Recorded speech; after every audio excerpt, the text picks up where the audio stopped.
Tempête à l'ONU, le Mali met l'Algérie sur la sellette. Assalamu alaikum wa rahmatullahi wa barakatuh, que la paix, la miséricorde et les bénédictions d'Allah soient sur vous, chers frères, sœurs, et amis de cette chaîne. Aujourd'hui, nous ne parlons pas d'un simple événement politique, mais d'une réalité qui secoue les nations, qui révèle la fragilité des alliances et la profondeur des rivalités. À l'ONU, là où chaque mot est pesé comme de l'or, un pays africain a osé défier un voisin puissant, transformant un incident en symbole d'une tempête diplomatique. Ce n'est pas seulement l'histoire du Mali et de l'Algérie. C'est l'histoire de la dignité, de l'honneur et de la lutte pour la vérité dans un monde où les puissances jouent avec les destins des peuples. Alors, avant de plonger ensemble dans cette analyse captivante, je vous invite, vous qui écoutez ces paroles, à soutenir cette œuvre. Abonnez-vous dès maintenant à la chaîne, cliquez sur « J'aime » pour renforcer ce message, laissez vos impressions dans les commentaires, et surtout partagez cette vidéo autour de vous. Car chaque geste, chaque interaction, donne plus de puissance à cette voix qui refuse de taire la vérité. Vous êtes la force qui fait vivre cette chaîne, et ensemble, nous portons un regard lucide sur les événements qui façonnent notre époque. Les lourds rideaux bleus de l'Assemblée générale des Nations unies tombaient comme un décor de théâtre, encadrant l'un des plus grands rituels diplomatiques de notre époque. Les délégations, venues des quatre coins du monde, s'installaient dans une atmosphère chargée, presque électrique. Les traducteurs ajustaient leurs casques, les caméras internationales tournaient, captant chaque geste, chaque respiration. Dans la vaste salle circulaire, sous le dôme illuminé, les regards convergeaient vers la tribune, ce lieu où les mots peuvent changer le cours de l'histoire. Ce jour-là, tout semblait ordinaire, comme une succession de discours protocolaires, jusqu'à ce qu'un détail vienne rompre le rythme, le représentant d'un pays africain, le Mali, s'avançait lentement vers le pupitre. Le silence s'épaissit. Les diplomates, habitués aux joutes verbales des grandes puissances, ne s'attendaient pas à ce qui allait suivre. Les projecteurs braqués sur New York allaient bientôt enregistrer un moment qui résonnerait bien au-delà de la salle. Car ce jour-là, ce n'est pas une grande puissance qui allait créer la surprise, mais le Mali. Le déclencheur, les accusations du Mali. Lorsque le premier ministre malien Abdoulaye Maïga prit place derrière le pupitre, son visage fermé et son ton mesuré annoncèrent immédiatement que ses paroles ne seraient pas celles d'une simple allocution protocolaire. Sa voix, grave et posée, s'éleva dans le silence pesant de l'Assemblée. Les premières phrases semblaient encore dans la norme diplomatique, mais soudain, l'atmosphère changea. Il accusa l'Algérie, avec une fermeté glaçante, de soutenir ce qu'il appela le terrorisme international. Ces mots, lourds et accusateurs, claquèrent dans la salle comme un coup de tonnerre. Et pour appuyer son propos, il rappela l'incident du drone malien abattu, qu'il présenta non pas comme une erreur technique, mais comme une preuve tangible d'hostilité délibérée. Les regards se croisèrent dans la salle, certains diplomates se redressèrent, surpris par l'audace de telles déclarations en plein cœur de l'ONU. On pouvait voir des traducteurs hésiter, cherchant leurs mots, tant la charge était inhabituelle. Les caméras fixaient le Premier ministre, dont chaque phrase devenait une provocation diplomatique assumée.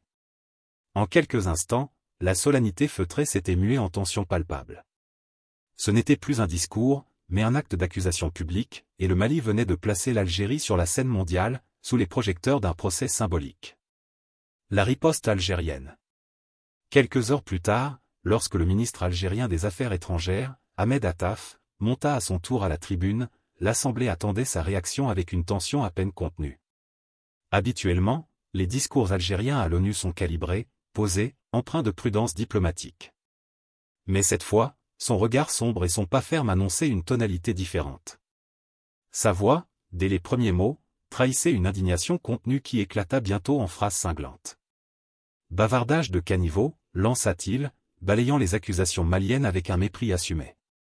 Puis il parla de « dégoût », insistant sur l'insulte que représentait, selon lui, une telle attaque contre l'Algérie sur la scène internationale. Le contraste était saisissant, dans ce lieu où l'on s'attend à la retenue, il venait de rompre avec les codes. Les diplomates prirent conscience qu'il assistait à un moment rare, une confrontation verbale frontale, sans filtre, dans le sanctuaire même du dialogue multilatéral. Certains visages affichaient la stupeur, d'autres le malaise, tandis que les caméras retransmettaient ce duel au monde entier. Ce n'était plus une querelle bilatérale confinée aux coulisses africaines, mais une scène dramatique où la colère algérienne explosait au grand jour, comme une gifle donnée à la bienséance diplomatique.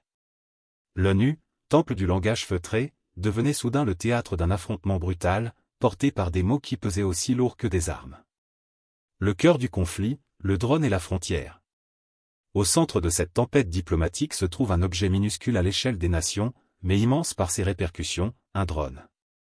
Selon la version défendue par le Mali, l'appareil, engagé dans une mission de surveillance à l'intérieur de son propre territoire, aurait été abattu sans avertissement par les forces algériennes. Pour Bamako, il s'agit là d'un acte d'agression, une violation claire de sa souveraineté et une démonstration hostile qui ne peut rester sans réponse.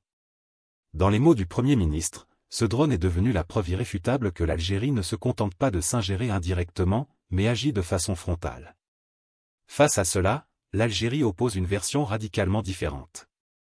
Le ministère des Affaires étrangères affirme que les données radars sont formelles, le drone malien aurait franchi illégalement l'espace aérien algérien, menaçant la sécurité de ses frontières. Pour Alger, son abattage n'est donc pas une agression, mais un geste de légitime défense, une réaction normale face à une provocation aérienne. Cette contradiction frontale révèle l'ampleur de la crise, une simple machine volante devient le symbole d'un fossé grandissant entre deux pays voisins. Car cette frontière, longue, poreuse et traversée par des trafics et des groupes armés, est depuis longtemps une cicatrice ouverte dans la géopolitique du Sahel. Chaque kilomètre carré y est chargé d'histoire, de méfiance et de rivalité. Dans ce contexte, le drone n'est plus seulement une technologie militaire, il incarne les soupçons, les rancunes et la fragilité d'une paix toujours menacée. Ainsi, ce qui aurait pu n'être qu'un incident technique s'est transformé en un casus belli diplomatique, jetant une lumière crue sur la fragilité des relations entre Alger et Bamako. Les racines historiques, méfiance et tensions anciennes. Pour comprendre l'intensité des accusations et de la riposte, il faut remonter loin dans le temps, car la confrontation entre le Mali et l'Algérie ne s'est pas construite en un jour. Depuis des décennies, les deux pays entretiennent des relations faites de coopération contrainte et de méfiance sourde. Au cœur de ce rapport fragile, il y a le nord du Mali, vaste étendue désertique, traversée par des communautés touareg et arabes, souvent marginalisées et en révolte contre Bamako. Lorsque la crise éclata en 2012 avec l'insurrection touareg et l'arrivée des groupes djihadistes, c'est l'Algérie qui se plaça en médiateur. Les accords d'Alger de 2015, censés ramener la paix, portaient sa signature et son empreinte diplomatique. Pourtant, loin d'apaiser les tensions, ces accords devinrent une source supplémentaire de suspicion. Du côté malien, beaucoup accusent Alger de jouer un double jeu, d'un côté facilitateur de paix, de l'autre protecteur occulte de certains groupes armés, notamment au nord, afin de maintenir une influence décisive dans la région sahélienne. Le sentiment à Bamako est que l'Algérie cherche à garder la mainmise sur la dynamique politique du Sahel, quitte à fragiliser l'autorité centrale malienne. À cette rivalité historique s'ajoute la toile plus large des rapports de force internationaux. La France, longtemps présente militairement au Mali, a vu son rôle reculer, tandis que la Russie, à travers le groupe Wagner, a consolidé son influence auprès de la junte malienne. L'Algérie, elle, reste jalouse de sa position de puissance régionale, refusant que des acteurs étrangers redessinent l'équilibre du Sahel sans elle. Ainsi, le moindre incident frontalier devient le révélateur de décennies de méfiance, de rivalités ethniques et d'enjeux géopolitiques qui dépassent de loin les deux capitales. En vérité, le drone abattu n'est que l'étincelle, le véritable feu couvre depuis longtemps, alimenté par l'histoire des accords, les rancunes des populations et la lutte d'influence entre puissances régionales et internationales. Les réactions internationales, silence et calcul. Lorsque les mots du Mali puis de l'Algérie se sont succédés dans l'hémicycle, la réaction de l'Assemblée générale fut révélatrice.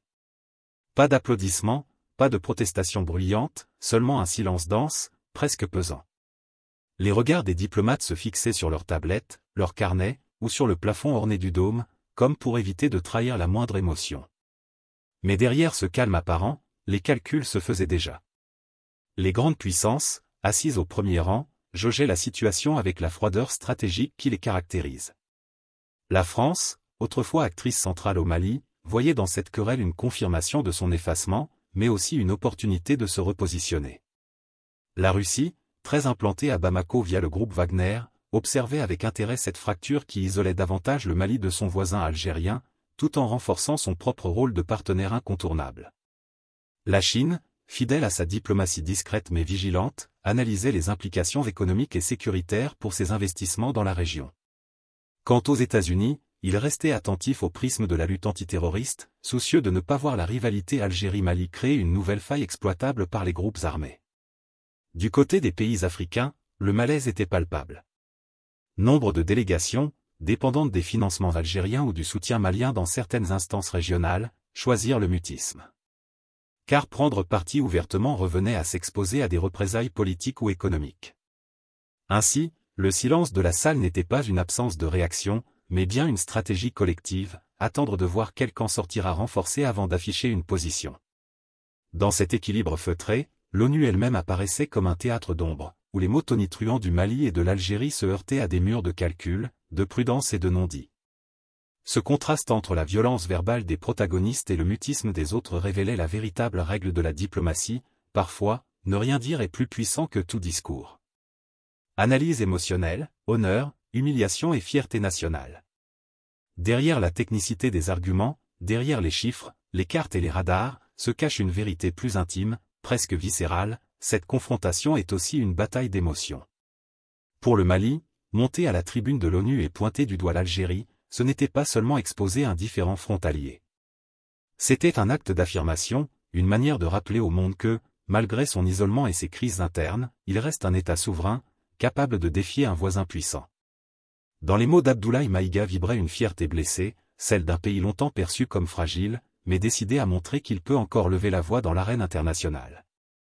Pour l'Algérie, en revanche, l'impact fut tout autre. Être accusé publiquement, et de surcroît par un pays frère d'Afrique, constituait une humiliation insupportable. Le langage choisi par Ahmed Attaf, bavardage de caniveau, dégoût, n'était pas seulement diplomatique, il trahissait une colère profonde, presque personnelle. Car pour Alger, la réputation est un pilier de puissance, et voir son nom associé au terrorisme international sur une scène planétaire revenait à entacher son honneur. Cette joute révèle une facette essentielle de la diplomatie, elle n'est pas seulement rationnelle. Elle est faite d'ego, de symboles, de blessures invisibles. L'honneur, en politique internationale, peut compter autant qu'une armée. Dans le miroir de l'ONU, chaque phrase devient une arme qui frappe directement l'orgueil national. Et la question demeure, ces crises se nourrissent-elles réellement d'intérêts stratégiques, ou bien des émotions humaines des dirigeants qui refusent de plier, qui transforment chaque critique en insulte et chaque silence en mépris. Dans l'arène du pouvoir, la frontière entre la raison d'État et la susceptibilité personnelle est souvent plus fragile qu'on ne l'imagine. Les conséquences, quelle suite possible? Lorsque les micros furent éteints et que les caméras quittèrent la salle, une autre bataille commença, plus silencieuse mais tout aussi décisive, celle des conséquences. Car de tels mots ne s'effacent pas dans la nuit, ils laissent des traces durables. Le premier scénario, celui qui hante les chancelleries, est celui de l'escalade. Le Mali pourrait décider de suspendre ses mécanismes de coopération sécuritaire avec l'Algérie, déjà fragile, aggravant ainsi la vulnérabilité de ses frontières. Alger, de son côté, pourrait répondre par des mesures de rétorsion diplomatique, voire une réduction des échanges économiques ou une fermeture accrue de ses points frontaliers. Dans une région déjà secouée par les trafics, les groupes armés et l'instabilité, une telle rupture aurait des conséquences dramatiques.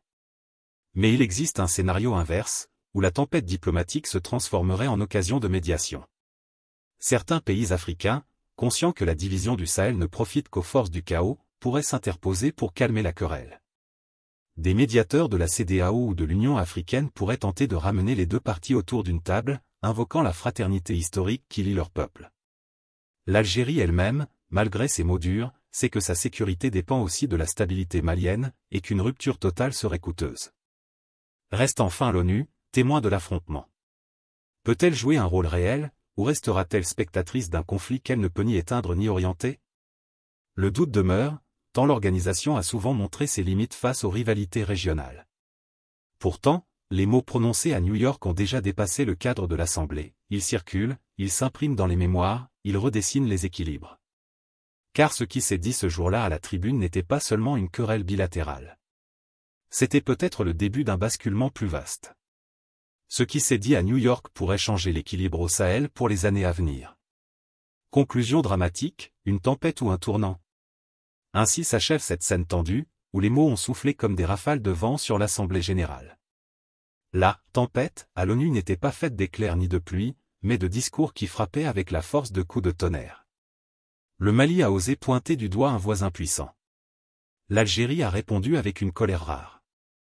Et le monde a écouté, en silence, témoin d'un duel qui dépasse le simple incident d'un drone. Mais au fond, que reste-t-il de cette confrontation? Était-ce un orage passager entre deux voisins condamnés à se côtoyer, ou bien le signe avant-coureur d'une rupture irréversible qui redessinera les équilibres du Sahel? Car derrière les accusations et les ripostes se profile une autre question, plus vaste, plus inquiétante, et si ce conflit n'était qu'un masque? Et si, en vérité, ce qui s'est joué à la tribune de l'ONU n'était qu'une pièce supplémentaire dans une guerre d'influence beaucoup plus large, où chaque mot prononcé cache des stratégies invisibles, des alliances secrètes et des rivalités de puissance? Alors, cette tempête diplomatique n'aurait pas seulement éclaté entre le Mali et l'Algérie. Elle serait le reflet d'un affrontement mondial où l'Afrique n'est pas spectatrice, mais champ de bataille. Au terme de cette réflexion, frères, sœurs et amis de cette chaîne, une vérité demeure, le monde dans lequel nous vivons est instable, imprévisible, et parfois impitoyable. Les discours enflammés, les accusations et les ripostes à l'ONU ne sont pas de simples paroles jetées au vent, mais des échos d'un monde où chaque mot peut déclencher une tempête. Derrière ces confrontations, ce sont des peuples entiers qui cherchent la dignité, des nations qui se débattent pour leur souveraineté, et des puissances qui avancent leurs pions sur l'échiquier mondial. Cette réalité nous rappelle que rien n'est acquis, que l'équilibre est fragile, et que la vérité est souvent voilée par les jeux d'intérêt. Mais au milieu de ces incertitudes, il nous appartient de garder nos cœurs éveillés, nos esprits lucides et nos voix unies. Car c'est ensemble que nous résistons à la désinformation, que nous cherchons la justice, et que nous affirmons la vérité face au vacarme du mensonge. Voilà pourquoi je vous invite à soutenir ce message, abonnez-vous à cette chaîne, appuyez sur « J'aime » pour faire résonner cette voix plus fort, laissez vos impressions dans les commentaires et partagez cette vidéo autour de vous. Votre engagement est une lumière qui permet à ce travail de continuer, à cette vérité d'être entendue. Et pour conclure, élevons nos cœurs dans une invocation, Allahumma arina laka akan warzukna itibaa, wa arinal batila batilan warzukna ijtinaba, o Allah, montre-nous la vérité comme étant la vérité et accorde-nous de la suivre, montre-nous le faux comme étant faux et accorde-nous de l'éviter. Amen.